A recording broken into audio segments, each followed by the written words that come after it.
இந்நாள் இனிய நாளாக அமைய ராமானுஜ திருவடியை பற்றி பரந்தாமனை அறிவோம். தினம் ஒரு நாராயணீயம்.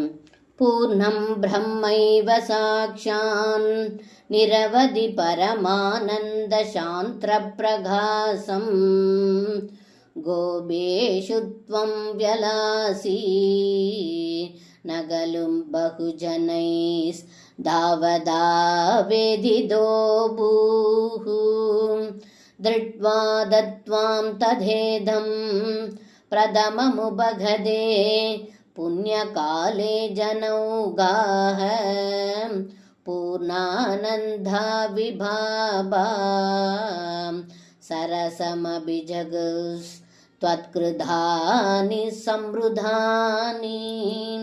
இந்த பாடலுக்கு அர்த்தம்: ஏ குருவாயூரப்பா, தாங்களோ எங்கும் நிறைந்த பரம்பொருள், எல்லையற்றவர், ஆனந்தமயமானவர், ஒளி படைத்தவர். ஆனால் கோபிகைகள் இடையே காணும்படி விளங்கினீர்கள். ஆனாலும் அப்பொழுது பல பேர்கள் தங்களை பகவான் என்று அறியவில்லை. பல பிறவியில் செய்த புண்ணியத்தால் பீஷ்மர், விதுரர் மட்டுமே தங்களை பரமாத்மா என்று அறிந்தார்கள். ஆனால் இடையர்கள் மட்டும் செய்த புண்ணியத்தின் பலனாக தங்களை தரிசித்து பாவமற்றவர்களாக பரிபூர்ணமாக ஆனந்தத்தை பெற்று தாங்கள் செய்த லீலைகளை திரும்ப திரும்ப நினைத்து ஒருவருக்கொருவர் அதையே பேசி இன்பமடைந்தார்கள் என்று இந்த பாடலில் பட்டத்ரி சொல்கின்றார். சர்வம் கிருஷ்ணார்ப்பணம். ஸ்ரீ குருவாயூரப்பன் திருவடிகளே சரணம்.